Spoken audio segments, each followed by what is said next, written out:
salam sejahtera bagi semua. Selamat pagi anak-anak hebat SMA yang saat ini tengah melaksanakan MPLS tahun pelajaran 2025/6-2027. Sebelumnya perkenalkan, nama saya Risna Pratiwi SPD. Pada kesempatan kali ini saya akan menyampaikan 3 materi penting untuk kelanjutan kehidupan kita di lingkungan sekolah, terutama adik-adik yang saat ini sedang MPLS dan sebentar lagi akan resmi menjadi keluarga besar SMA Mutiara Sandi. Baik, untuk materi yang pertama itu mengenai kesetaraan gender, kemudian yang kedua mengenai toleransi, dan yang ketiga tentang pencegahan bullying. Lalu kenapa ketiga materi tersebut sangat penting bagi kita, terutama untuk adik-adik di sekolahan? Oke, mungkin dari sebagian adik-adik di sini sudah ada yang tahu apa itu tentang kesetaraan gender, apa itu tentang toleransi, kemudian pencegahan bullying. Jadi perlu diketahui bahwa sekolah itu bukan hanya sekedar untuk menuntut ilmu saja, untuk belajar menulis, membaca, berhitung. Jadi tidak hanya sebatas itu saja. Sekolah juga tempat untuk membentuk karakter, terutama peserta didik. Dengan mempelajari ketiga materi tersebut, saya atau kami sangat berharap bahwa adik-adik dapat memahami bahwa sekolah juga akan menjadi sebuah tempat atau rumah kedua bagi peserta didik atau bagi kalian, sehingga tempat tersebut terasa lebih nyaman, kemudian menciptakan lingkungan belajar yang aman, saling menghargai antar teman, kakak kelas, kemudian ibu bapak gurunya juga. Baik, untuk materi pertama mengenai kesetaraan gender. Mungkin sebagian adik-adik di sini sudah ada yang mengetahui apa itu kesetaraan gender. Nah, bagi kalian, simak video berikut sampai selesai karena saya akan membahas tentang kesetaraan gender, bullying, toleransi. Dan jangan lupa tinggalkan pesan di kolom komentar untuk adik-adik SMA Mutiara Sandi. Baik, untuk kesetaraan gender, jadi kesetaraan gender ini memberikan hak dan kesempatan, juga perlakuan yang sama kepada laki-laki maupun perempuan sesuai dengan kemampuan dan potensinya. Kesetaraan gender itu bukan berarti menyamakan semua hal antara laki-laki dengan perempuan, disamakan dalam semua halnya. Bukan seperti itu. Melainkan memastikan semua orang memiliki kesempatan yang sama untuk belajar, berprestasi, kemudian memimpin, berkembang tanpa adanya diskriminasi dari pihak manapun. Nah, di sekolah sendiri untuk kesetaraan gender dapat diwujudkan dengan memberikan kesempatan kepada seluruh siswa, baik itu laki-laki atau perempuan, untuk menjadi ketua kelas misalnya, mengikuti perlombaan, mengikuti ekstrakurikuler, mengikuti kegiatan-kegiatan organisasi yang tidak memandang gender. Asalkan dari pihak laki-laki ataupun perempuan tersebut memiliki kompetensi atau kompeten yang layak di bidang tersebut. Jadi sama sekali tidak ada perbedaan di situ. Ketika seorang anak perempuan atau seorang siswi dilihat dari bidang akademik, perilaku, dia sangat kompeten dan layak untuk menjadi ketua kelas, maka tidak ada masalah. Begitupun untuk laki-laki. Ketika memang dia tidak bisa untuk memimpin, kemudian tidak bisa atau tidak memiliki kepribadian yang layak untuk menjadi ketua kelas, maka ya perempuan yang bisa menjadi ketua kelas tanpa ada perbandingan atau diskriminasi apapun. Untuk adik-adik SMA Mutiara Sandi, saya harap kita semua dapat menghindari anggapan bahwa suatu kegiatan itu hanya boleh dilakukan atau diikuti oleh laki-laki saja dan tidak mampu atau tidak dapat melibatkan perempuan hanya karena berbeda gender. Karena perempuan untuk saat ini tuh sudah banyak yang mampu atau bahkan berkompeten untuk di berbagai macam bidang, baik itu perlombaan, menjadi pemimpin, bahkan ada perempuan yang bisa untuk melakukan itu. Maka dari itu, setiap siswa memiliki potensi yang berbeda dan layak untuk dihargai. Nah, itu adik-adik mengenai kesetaraan gender. Kemudian kita lanjut kepada materi yang kedua, yaitu toleransi. Apa itu toleransi? Mungkin untuk sebagian adik-adik di sini sudah ada yang mempelajari atau belajar bersama Bapak Ibu guru di dalam kelas membahas tentang toleransi, contoh-contoh toleransi.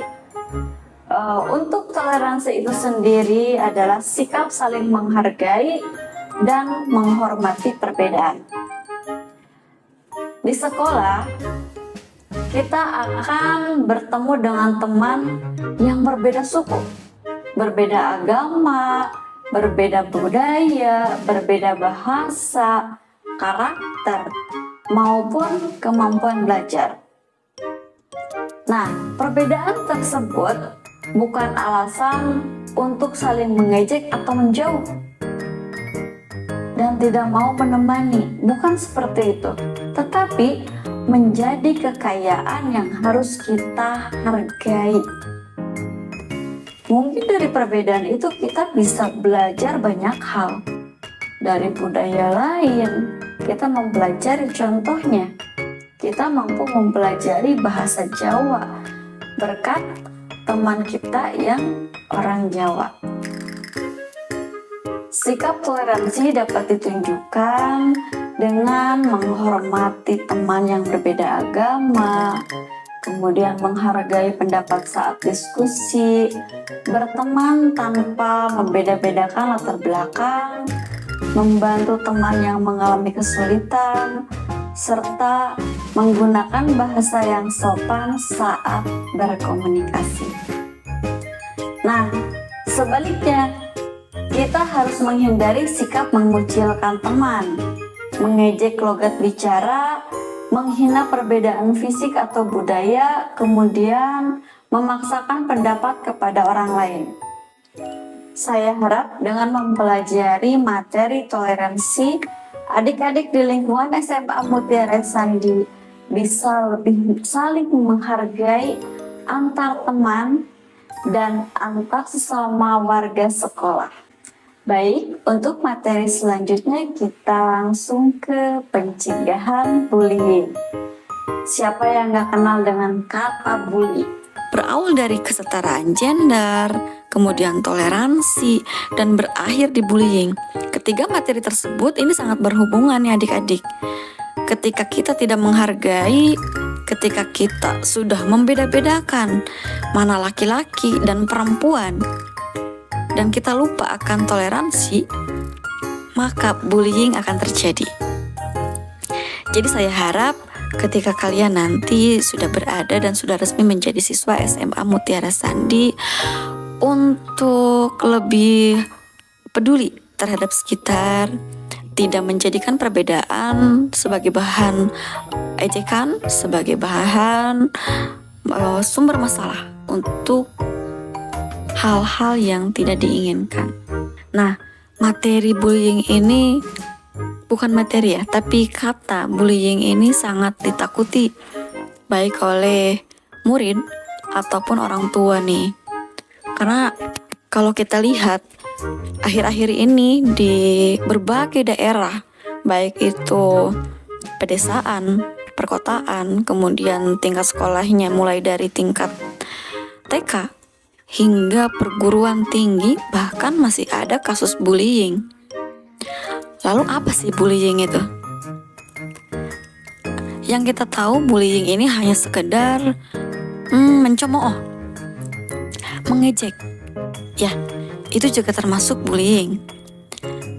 Tetapi bullying ini suatu sikap yang menyakiti orang lain, dilakukan secara sengaja dan juga berulang kali.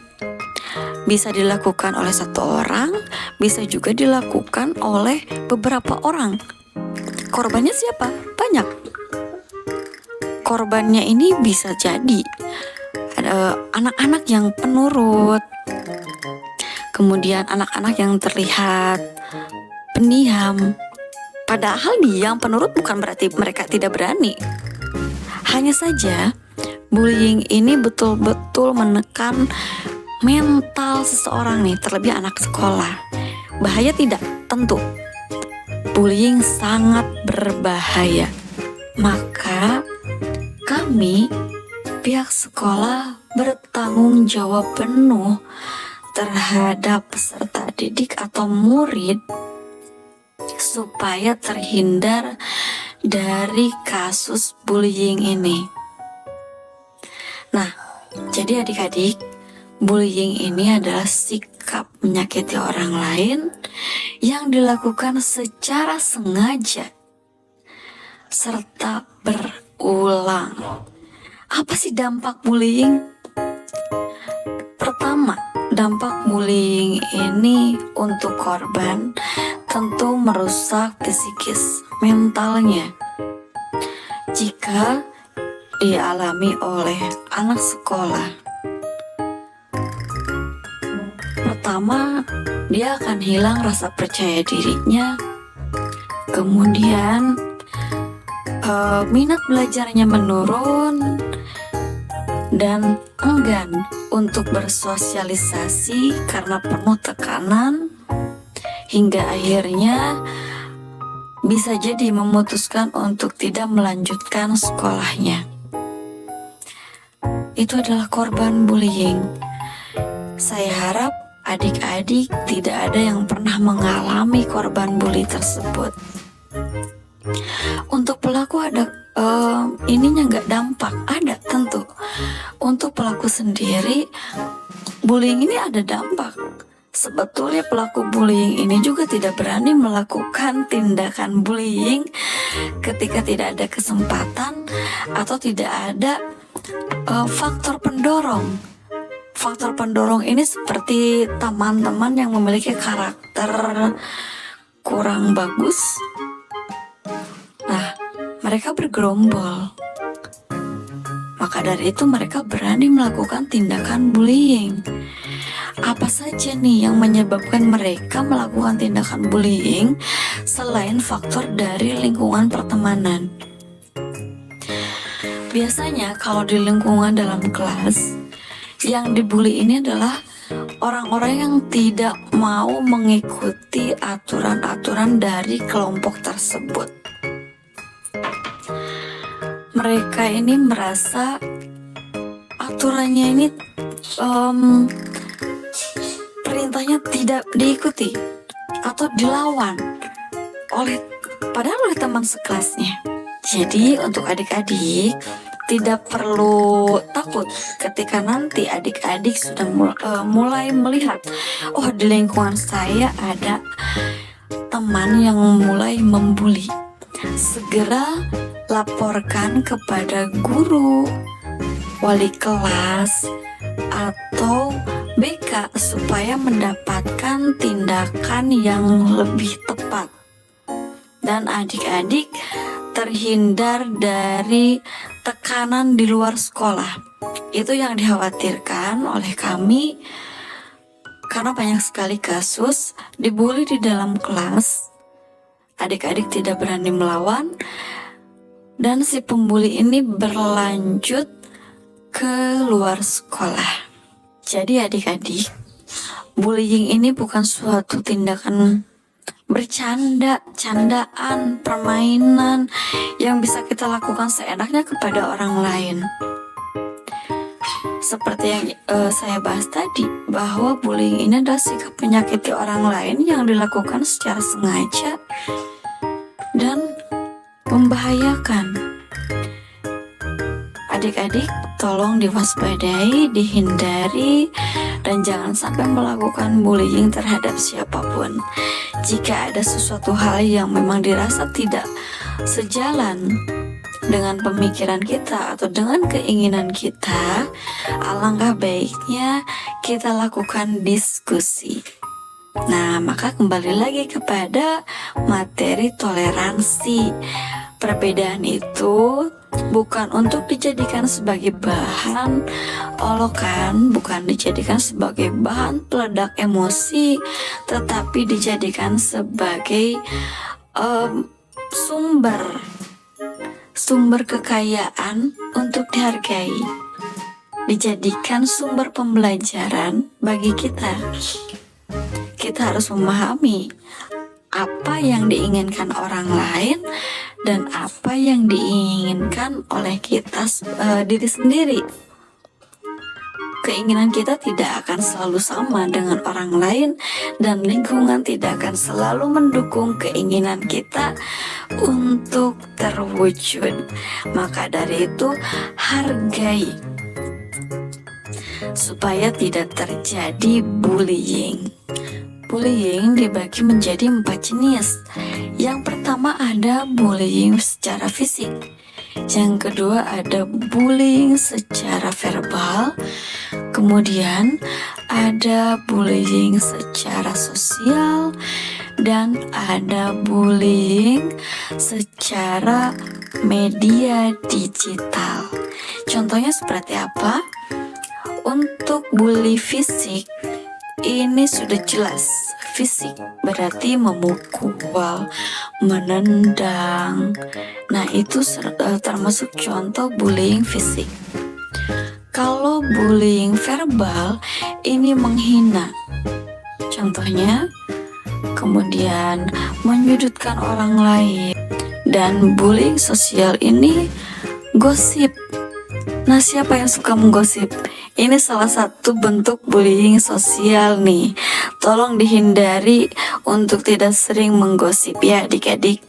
Kemudian ada cyberbullying atau bullying media digital.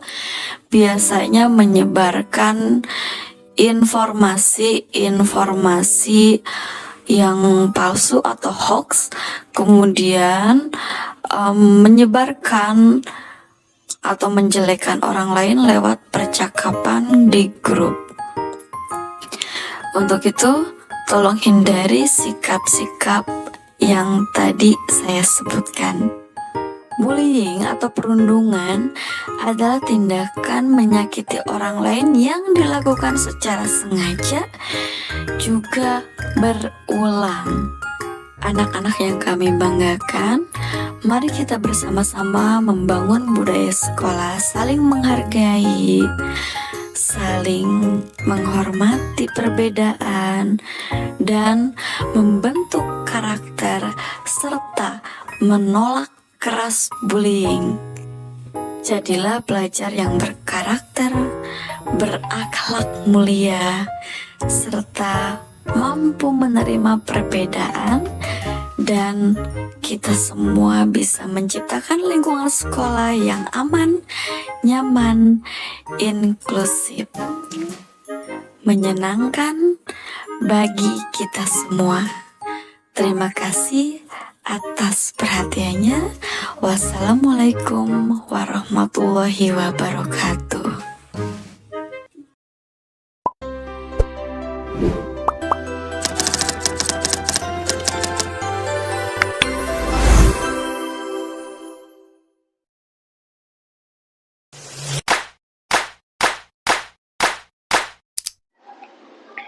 Assalamualaikum warahmatullahi wabarakatuh.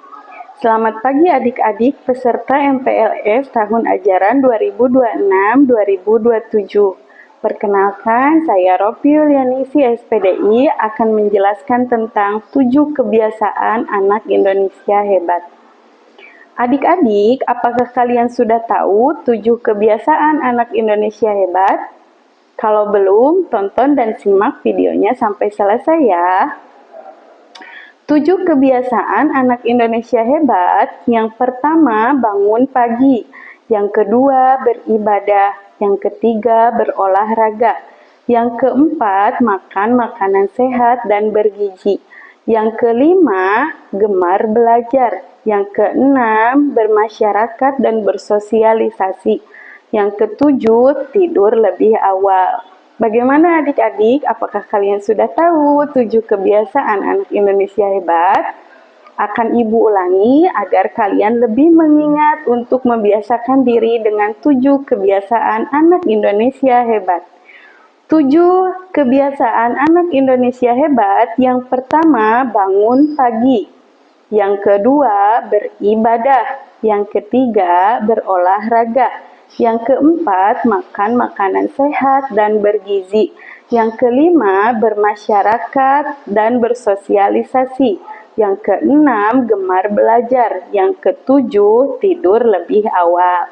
Perlu diingat ya anak-anak, bahwa 7 kebiasaan anak Indonesia hebat harus diterapkan setiap harinya agar menjadi pembiasaan di setiap harinya. Nah, di sini Ibu akan membahas poin dari 7 kebiasaan anak Indonesia hebat dari mulai poin pertama. Poin pertama 7 kebiasaan anak Indonesia hebat yaitu bangun pagi. Sudahkah adik-adik melaksanakan pembiasaan bangun pagi setiap harinya? Nah, bangun pagi merupakan fondasi awal yang bagus untuk anak Indonesia, di mana apabila kalian bangun pagi setiap harinya, maka kalian akan lebih bersemangat dalam menjalani dan menempuh pendidikan setiap harinya. Manfaat dari bangun pagi, jiwa akan lebih segar, badan akan lebih bugar, pikiran akan jauh lebih berkonsentrasi. Bahkan, orang-orang yang sukses adalah orang-orang yang sering bangun pagi. Apabila kalian sering bangun pagi dan membiasakan diri bangun pagi setiap harinya, maka insya Allah kalian akan menjadi orang yang sukses. Yang kedua adalah beribadah. Penting bagi kita umat muslim melaksanakan ibadah wajib, di mana beribadah merupakan media untuk kita bisa mengobrol dengan Tuhan kita. Kita sebagai umat muslim ada ibadah yang wajib kita laksanakan setiap harinya, yaitu sholat 5 waktu. Sholat 5 waktu terdiri dari waktu subuh, waktu duhur, waktu asyar, waktu maghrib, dan waktu isya. Apabila kalian sudah menjalankan ibadah wajib, maka kalian sudah memiliki akhlak dalam beribadah yang baik. Adapun beribadah sunnah lainnya, seperti membaca Al-Quran, bersedekah, menolong orang yang kesusahan, itu merupakan salah satu bentuk ibadah sunnah. Nah, untuk anak Indonesia harus diterapkan bahwa beribadah sangatlah penting agar kita memiliki cerminan akhlak yang mulia, cerminan agama yang baik, yaitu dengan beribadah dengan baik. Nah, sudah Ibu bahas kan? Yang pertama, bangun pagi. Yang kedua, beribadah. Lanjut pada poin ketiga, yaitu berolahraga. Sudahkah kalian melaksanakan olahraga setiap harinya? Untuk anak-anak Indonesia, berolahraga merupakan poin ketiga dari 7 kebiasaan anak Indonesia hebat. Maka penting setiap harinya kalian melaksanakan olahraga minimal 10-20 menit. Berolahraga merupakan bentuk rasa syukur kita dalam menjaga tubuh yang dikaruniakan oleh Allah Subhanahu wa Ta'ala, menjaga kebugaran tubuh, menyehatkan tubuh, dan menginvestasikan kesehatan di tubuh kita untuk di masa yang akan datang. Maka biasakanlah berolahraga setiap harinya. Nah, olahraga yang ringan dan bisa dilakukan setiap saat oleh anak-anak Indonesia minimal 10-20 menit setiap harinya adalah jalan kaki, lalu berjalan santai, lari kecil di lapangan, atau bahkan senam pagi yang menyenangkan. Maka dari itu harus dibiasakan bahwa kita memiliki pembiasaan 7 anak Indonesia hebat, maka lakukanlah olahraga setiap hari. Nah, Ibu sudah bahas 3 poin. Bangun pagi, beribadah, dan berolahraga. Poin yang keempat adalah makan makanan sehat dan bergizi. Nah, selain kita beribadah, bangun pagi, lalu berolahraga, kita juga penting harus mendapatkan asupan gizi yang baik. Dengan apa? Dengan makan makanan sehat dan bergizi. Makanan sehat dan bergizi itu sangat penting atau sangat perlu karena dibutuhkan oleh tubuh kita. Bagaimana adik-adik hari ini bisa pergi ke sekolah, bisa berlarian di lapangan, punya energi berjalan, punya energi mengobrol, punya energi berpikir.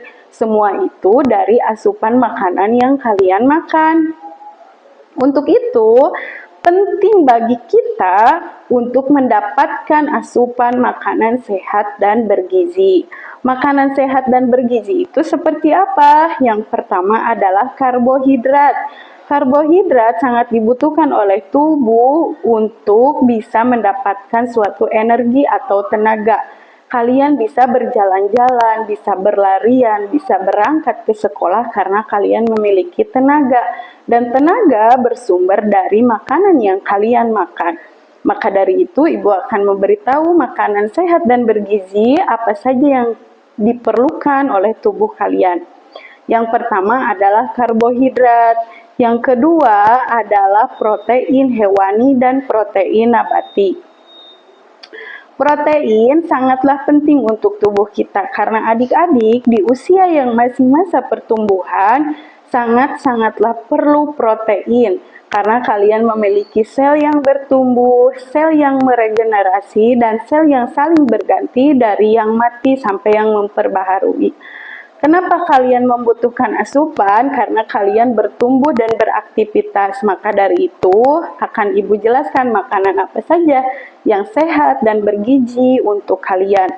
Yang pertama itu tadi nasi, yang kedua protein hewani dan nabati seperti ayam dan telur, lalu ada sayur mayur untuk kebutuhan serat tubuh kalian, lalu juga ada buah, dan yang paling penting adalah minum susu agar kalsium dan tulang kalian memiliki tulang dan tubuh yang kuat.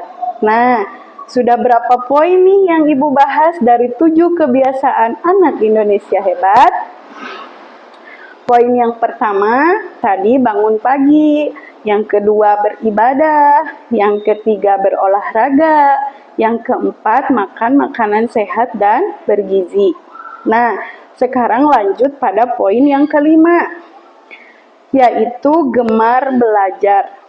Nah, untuk adik-adik, belajar merupakan rasa ingin tahu akan suatu hal yang baru. Untuk itu, adik-adik harus memiliki rasa gemar belajar, rasa ingin tahu akan suatu hal yang baru, rasa ingin tahu akan ilmu yang memang akan bermanfaat di suatu hari nanti. Nah, Belajar atau ilmu adalah investasi kehidupan kalian di masa yang akan datang. Maka tanamkanlah bahwa kalian memiliki sifat gemar belajar, sifat yang ingin tahu, sifat yang ingin terus berkembang dan maju, dan selalu ingin memiliki rasa keinginan tahu yang tinggi agar kalian bisa mendapatkan ilmu yang baik. Maka dari itu, terapkanlah rasa gemar belajar pada diri kalian. Nah, adik-adik semua, 7 kebiasaan anak Indonesia hebat sudah Ibu bahas satu persatu, mulai dari bangun pagi, beribadah, berolahraga, makan makanan sehat dan bergizi. Lalu yang barusan Ibu bahas adalah gemar belajar.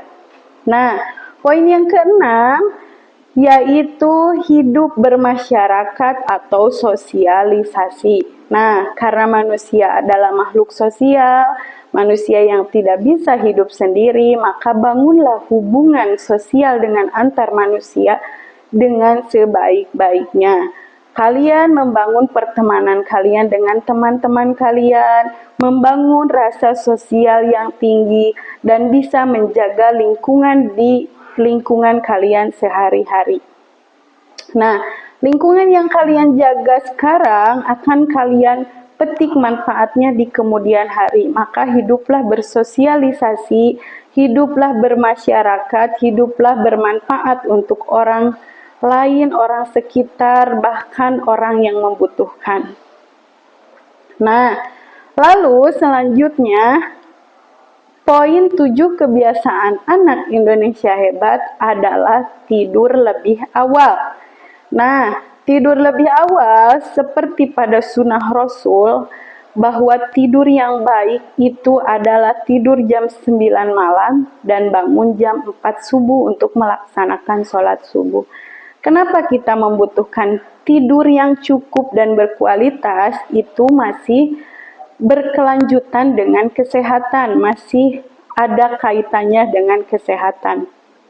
Segala sesuatu yang disunahkan oleh Rasul, segala sesuatu yang dianjurkan oleh Rasul, itu banyak manfaatnya untuk diri kita sendiri, terutama tidur yang cukup. Manusia itu meregenerasi selnya saat mereka tidur dan tidak ada matahari. Maka itu tidur yang baik dan berkualitas adalah di malam hari. Sudah dianjurkan juga tidur itu sesuai dengan sunnah Rasul. Tidur di jam 9 dan bangun di jam 4. Nah, manfaat tidur dengan baik dan berkualitas, yang pertama, kalian bisa menjalani pertumbuhan tubuh kalian dengan baik. Kedua, meregenerasi sel-sel yang sudah mati dan memperbarui sel-sel yang baru. Lalu yang ketiga, memperbaiki sel-sel yang rusak saat kalian tidur. Nah, untuk itu, usahakan anak-anak Indonesia tidur lebih awal, yaitu tidur jam 9 malam dan bangun jam 4 subuh. Nah, anak-anak Indonesia hebat, sudah Ibu paparkan manfaat dari poin-poin 7 kebiasaan anak Indonesia hebat. Semoga kalian bisa menjalankan pembiasaan 7 anak Indonesia hebat setiap harinya menjadi terbiasa, teratur, tertata di hidup kalian. Karena begitu banyak manfaat dari 7 kebiasaan anak Indonesia hebat untuk kehidupan kalian hari ini, nanti, dan di masa depan. Nah, perlu Ibu ingatkan kembali ya, 7 kebiasaan anak Indonesia hebat. Yang pertama adalah bangun pagi, yang kedua adalah beribadah, yang ketiga adalah berolahraga, yang keempat makan makanan sehat dan bergizi, yang kelima gemar belajar, yang keenam bermasyarakat dan bersosialisasi, yang ketujuh tidur lebih awal. Anak-anakku, anak-anak Ibu semua, semoga kalian bisa mengambil manfaat dari pembiasaan 7 kebiasaan anak Indonesia hebat. kalian bisa menerapkan di kehidupan kalian sehari-hari karena 7 kebiasaan anak Indonesia hebat merupakan pedoman atau patokan dalam menjalani hari-hari kalian setiap harinya dengan penuh kebaikan. Begitu banyak manfaat yang kalian dapatkan apabila kalian menerapkan pembiasaan 7 kebiasaan anak Indonesia hebat. Kalian adalah anak-anak masa depan yang akan membentuk masa Indonesia di masa depan. Untuk itu, biasakanlah dan pembiasaanlah setiap harinya dengan 7 kebiasaan anak Indonesia hebat. Sekali lagi, biasakan dari sekarang 7 kebiasaan anak Indonesia hebat. Yang pertama bangun pagi, yang kedua beribadah, yang ketiga berolahraga, yang keempat makan makanan sehat dan bergizi, yang kelima gemar belajar, yang keenam hidup bermasyarakat dan bersosialisasi, dan yang ketujuh adalah tidur lebih awal. Anak-anak ibu peserta MPLS tahun ajaran 2026-2027, demikian materi pembiasaan atau 7 kebiasaan anak Indonesia hebat. Semoga bisa kalian jalankan di kehidupan kalian sehari-hari dan semoga kalian mendapatkan kebaikannya dan ini akan bermanfaat di kehidupan hari ini dan masa depan. Terima kasih atas waktunya. Wassalamualaikum warahmatullahi wabarakatuh. Assalamualaikum warahmatullahi wabarakatuh. Halo teman-teman peserta MPLS calon siswa-siswi SMK Mutiara Sandi. Perkenalkan, nama Ibu adalah Ibu Siti Mariani. Ibu adalah salah satu guru di SMK yang memegang mata pelajaran produktif. Hari ini kita akan mengobrol santai tapi penting, di mana obrolan kita akan membahas tentang tema bijak dalam bermedia sosial. Sekarang siapa yang tiap hari buka WA, IG, TikTok, pasti semua pernah ya. Nah, di sekolah kita, selain belajar pelajaran, kita juga harus belajar satu hal yang penting, yaitu bagaimana caranya menjadi netizen yang cerdas dan bijaksana. Karena satu lagi tidak bikin masalah. Karena satu postingan yang kita posting di media sosial, itu akan berpengaruh baik terhadap teman kita, berpengaruh kepada kita, orang tua, bahkan bisa berpengaruh kepada nama baik sekolah. Siap dengarkan 3 kunci utama dalam menyikapi bermedia sosial yang bijak? Kita simak aja yuk. Yang pertama, kunci pertama adalah ingat jejak digital. Teman-teman, internet itu kayak buku tulis ya. Jadi sekali kamu tulis susah untuk dihapus. Itu namanya jejak digital. Dan jejak digital itu akan mengikuti sampai kamu lulus, sampai kamu kerja, kuliah, bahkan sampai kamu kerja ya.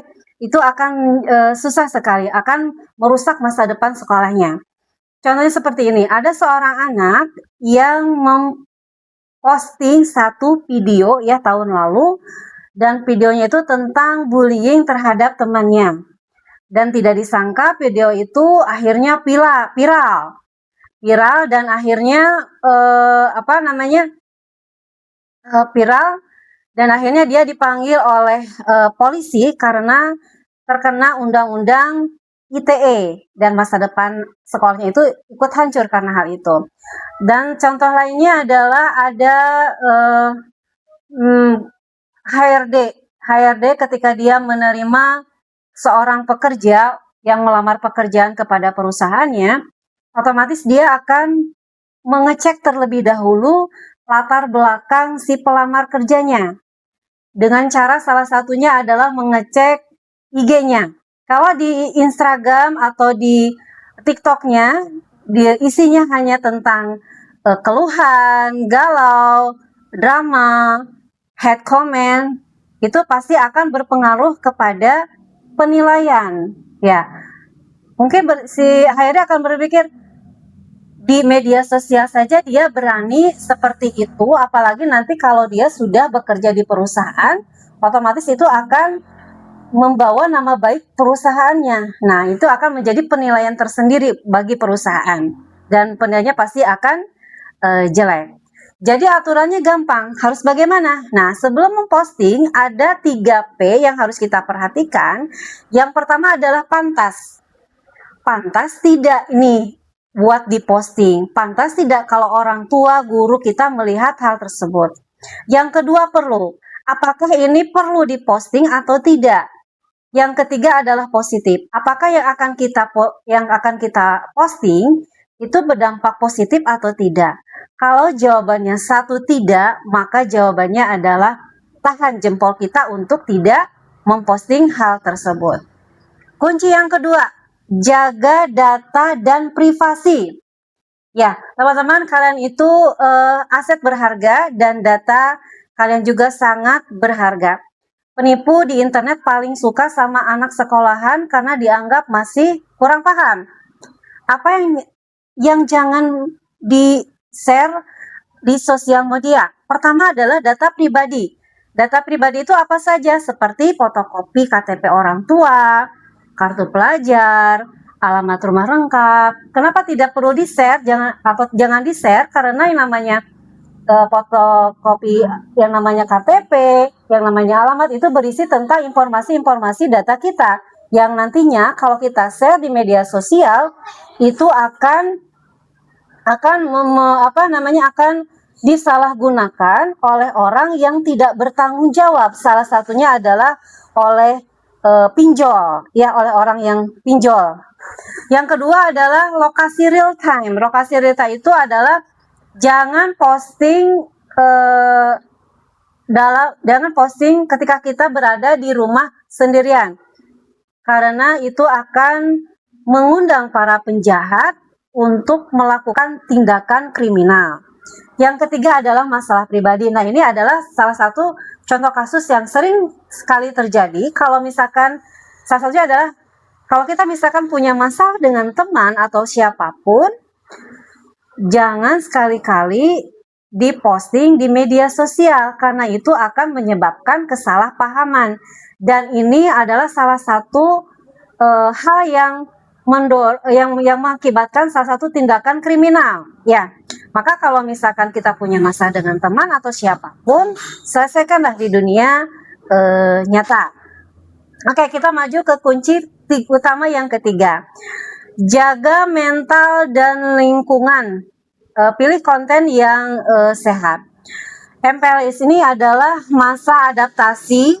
Kalian pasti pengen punya teman yang baru di sekolah, baik itu di sosial media. Tapi ada dua musuh di sosial media. Yang pertama adalah cyberbullying, seperti mengejek, menghina, jahat, menyebarkan aib teman. Itu sangat menyakitkan, ya. Dan itu bisa kena sanksi sekolah maupun hukum.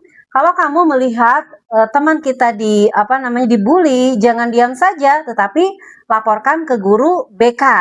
Jangan jadi abstander, tetapi jadilah abstander, maaf, jangan jadi silent. Ya, yang kedua konten toxic. Nah, ini orang yang suka scroll TikTok atau IG 1 jam, 2 jam, itu biasanya suka dijadikan perbandingan, bahan pamer. Ada orang yang pamer liburan, kita yang panas. Ada orang yang makan di mana, kita yang panas. Akhirnya pulang kita jadi stres, ngerasa hidupku kok gitu-gitu saja. Kok orang lain bisa liburan, kok orang lain bisa makan enak, sementara kita tidak bisa. Nah, itu akan menjadi bahan perbandingan, sehingga kita menjadi stres. Ya.